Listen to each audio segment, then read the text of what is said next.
Instructions. You will hear a number of different recordings, and you will have to answer questions on what you hear. There will be time for you to read the instructions and questions, and you will have a chance to check your work. All the recordings will be played once only. The test is in 4 sections. Write all of your answers in the listening question booklet. At the end of the real test, you will be given 10 minutes to transfer your answers to an answer sheet. 1. A man wants to place an order by telephone for some office stationery. First, you have some time to look at questions 1 to 6.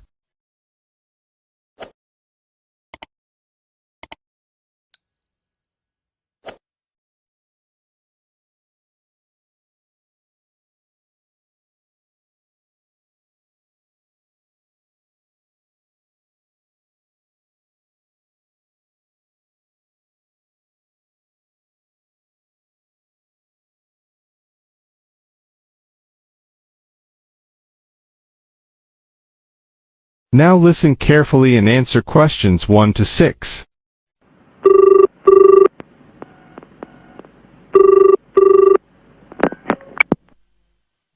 Thank you for calling Millennium Office Supplies. If you would like to place an order, please press 1. Your call has been placed in a queue. A customer service operator will be with you shortly.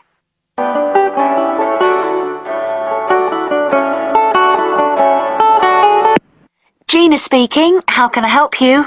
Oh, hello. I'd like to order some stationery, please. And who am I speaking to? John Carter. Right. Can I just confirm your account number and the name of your company, John? Sure. The account number is 692411. 692411. Right. And you're from Rainbow Computers? No, the company is Rainbow Communications. Oh, okay. I'll just fix that on the system. Communications. And what would you like to order, John? Envelopes. We need a box of A4, that is, normal size envelopes. White, yellow or manila? We'll have the plain white, please, but the ones with the little windows. Okay. 1 box, A4, white. Just the 1 box, was it? On second thoughts, make that 2 boxes. We go through heaps of envelopes. As a matter of interest, are they made from recycled paper? No, you can't get white recycled paper. The recycled ones are grey, and they're more expensive, actually. Right, we'll stick to white then. Something else, John? Yes, we need some coloured photocopy paper. What colours do you have? We've got purple, light blue, blue, light green, whatever you want, pretty much. There are 500 sheets to the pack. Right, let's see. We're going to need a lot of blue paper for our new price lists. So can you give us 10 packs, please? Make sure it's the light blue, though. 10 packs of the light blue. Now you have some time to look at questions 7 to 10.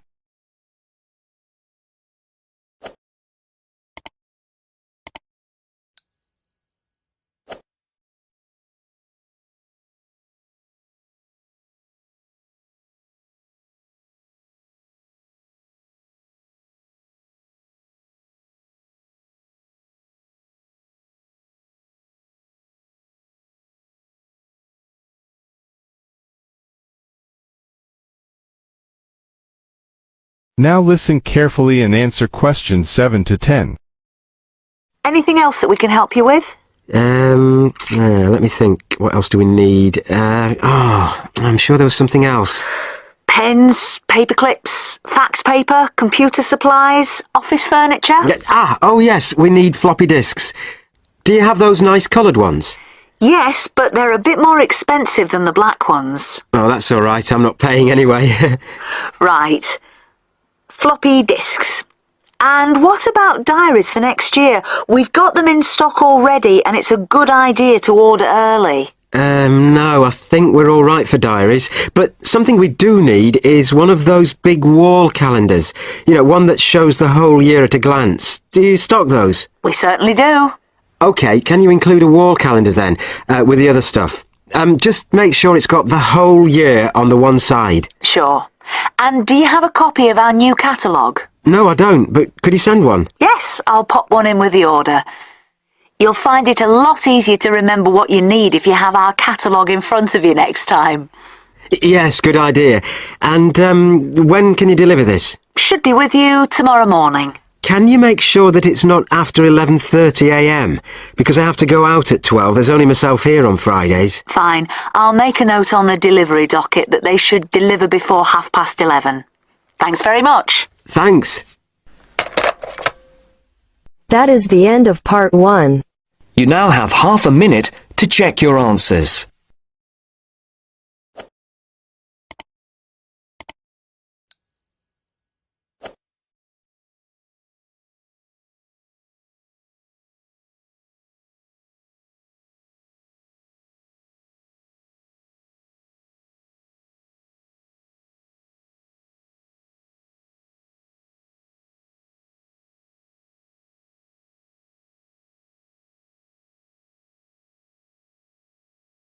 Now turns to part 2. Part 2. First, you have some time to look at questions 11 to 15.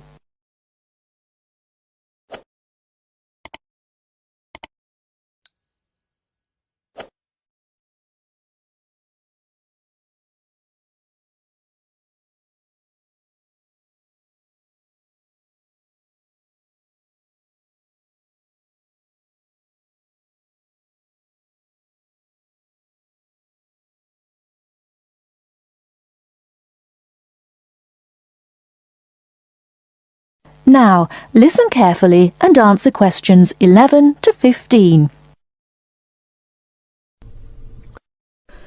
Starting at the beginning, you can see the on-off switch just beneath the two lights. Having turned the machine on, these lights now become very important. When the light on the left has gone out, you can begin making coffee, as it means the water is now hot enough. Next to that is the water level light. If this is illuminated, it means the machine does not have enough water. It is essential that you turn the machine off and add more water the moment this light comes on, otherwise you could damage the heating element.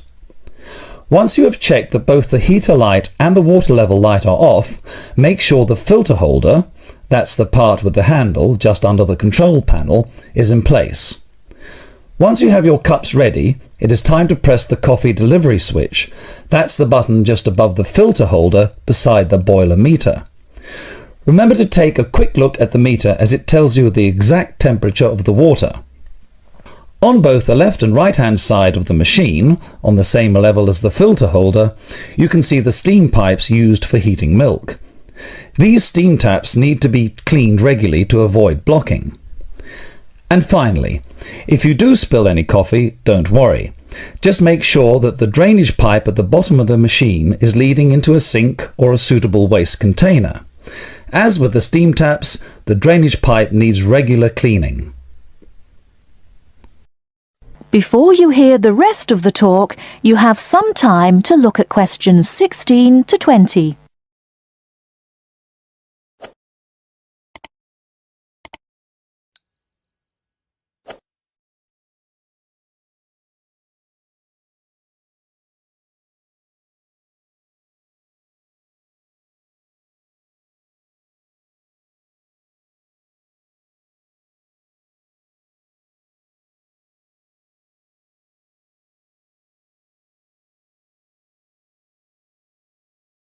Now listen and answer questions 16 to 20.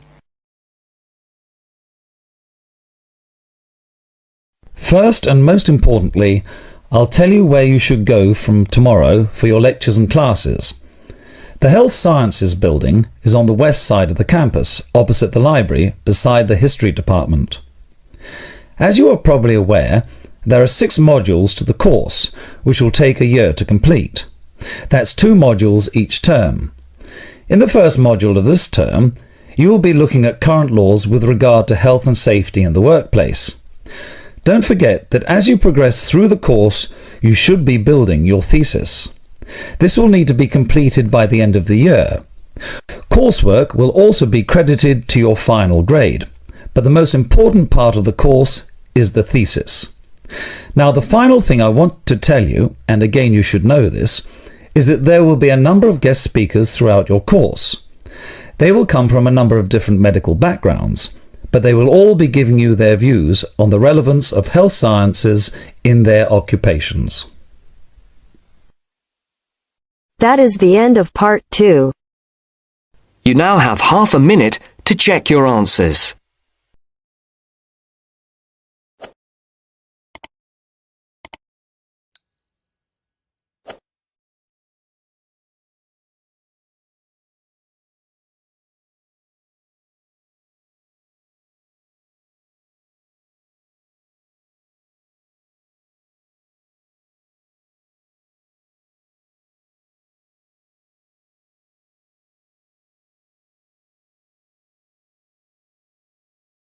Now turns to part 3. Part 3. You will hear an interview with a wildlife specialist called Alison Sharp talking about bears. In the first part of the discussion, they are talking about the history of the bear. First, look at questions 21 to 23.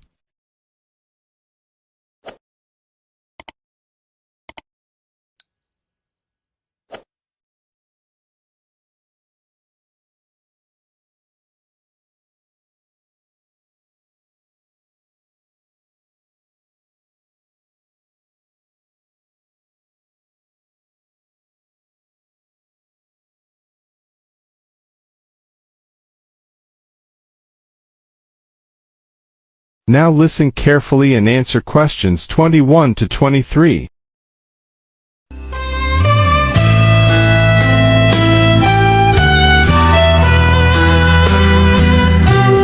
Alison Sharp has spent much of her life researching bears, and in particular, bears in danger of extinction. She is the author of a recent book on bears, and we welcome her to the studio today. Thank you. Delighted to be here.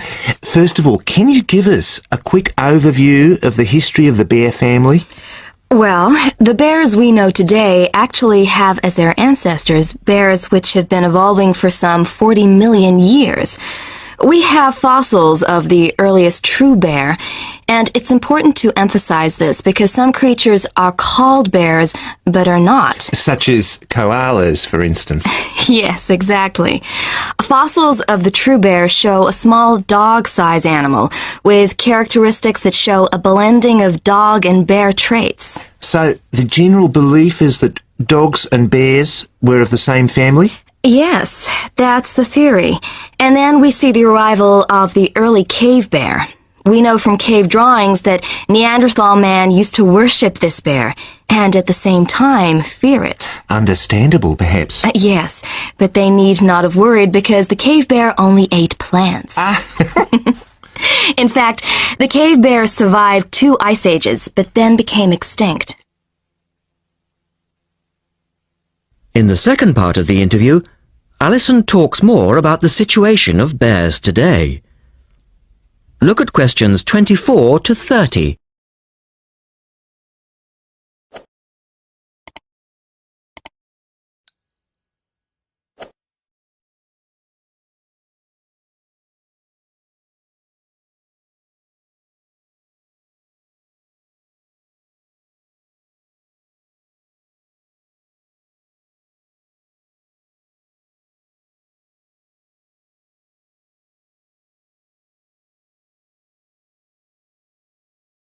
Now listen carefully and answer questions 24 to 30. So, how many bears can we find today? And are any of them in danger of extinction?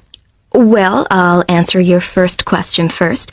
There are 8 species of bear in all, among them the American black bear and the brown bear, from which evolved the newest species of bear, the polar bear. So, how old is the polar bear? Oh, he's a relative newcomer, just 20,000 years old. And could you tell us a little about them? Which is the largest bear, for instance? Well, the largest bear existing today is either the polar bear or the brown bear. Right.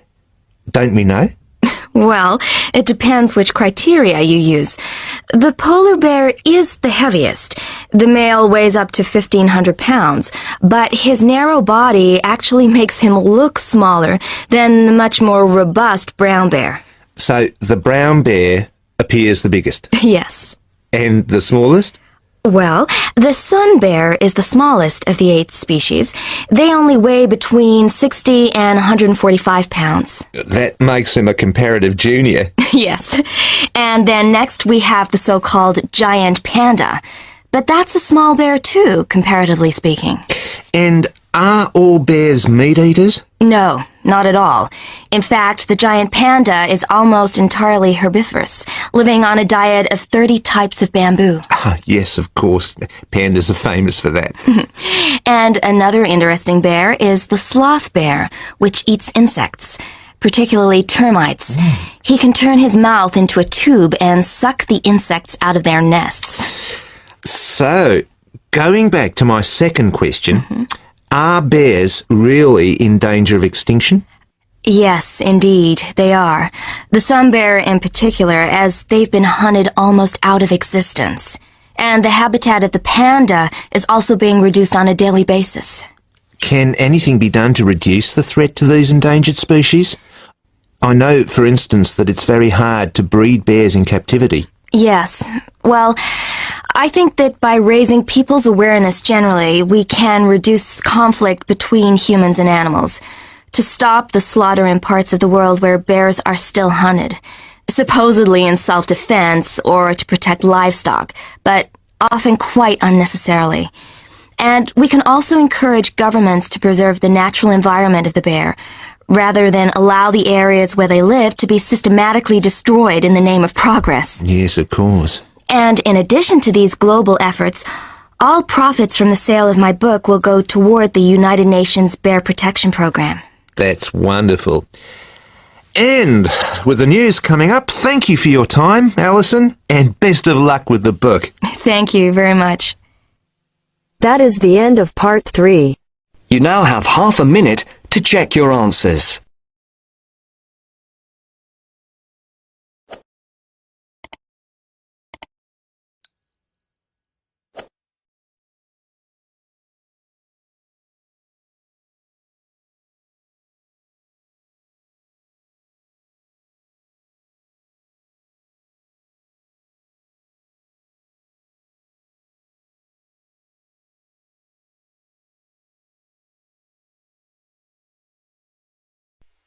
Now turns to part 4. Part 4. You will hear a talk on seasonal affective disorder. First, you have some time to look at questions 31 to 40.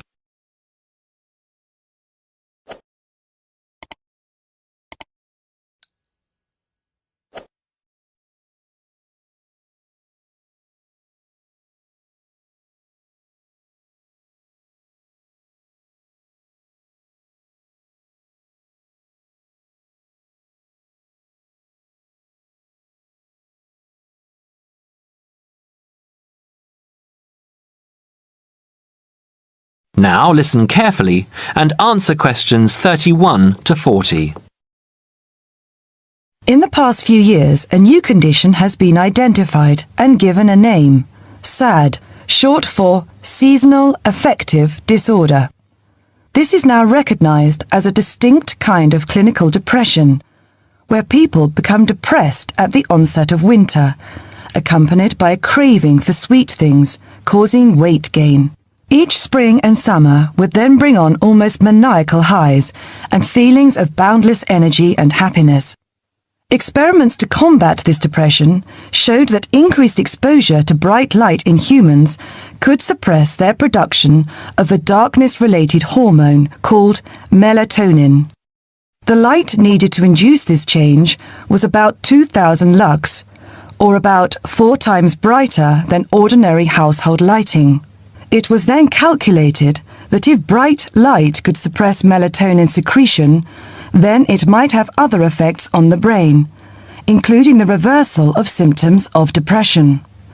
While melatonin's precise role in SAD has not been pinned down, the theory led to effective treatment.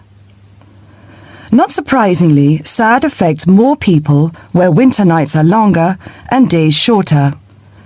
In the UK, an estimated 500,000 adults develop full-blown SAD in winter, and twice this number suffer the milder condition called subsyndromal SAD. About 80% of sufferers improve when given light therapy, and improvement usually comes within 2 to 4 days. Scientists are still unsure why winter depression happens, but more than a decade of research has turned up some surprising findings. Nearly 80% of SAD victims are women. Researchers are uncertain why this is so. SAD can affect people at any age, but typically it begins around the age of 20 and becomes less common between 40 and 50. SAD is comparatively rare in children and adolescents, but so far researchers have been unable to come up with a logical reason for this. As many as half of SAD sufferers have at least one family member with depressive illness, suggesting that the depression has a genetic component. Some patients experience shifts in their body clocks when they're depressed in winter. They are morning people at one time of the year and become evening people at another. What is the underlying difference between SAD sufferers and others? A clue can be found in carbohydrate craving, a common symptom. People often become obsessed with chocolate, for example. Carbohydrates alter brain chemistry by increasing the level of a soothing chemical called serotonin, a neurotransmitter that carries signals between brain cells. SAD sufferers crave carbohydrates because they may need serotonin to lift their mood. This craving can be intense, in fact, an addiction. It may be that the serotonin system of the brain has problems regulating itself during the winter. Some SAD sufferers respond well to the drug Prozac, thought to influence the brain's serotonin-using system. Other brain chemicals and hormones probably play a role in winter depression. Another neurotransmitter, dopamine, for example, may be inadequate in certain cases. Researchers hope to uncover clues to SAD's secret by probing similarities between SAD and hibernation. Though no valid link between the two has been established, some SAD patients say they feel like hibernating animals. SAD sufferers tend to put on fat in autumn and early winter, roughly the time when such hibernators as bears and squirrels do. That is the end of part 4. You now have half a minute to check your answers.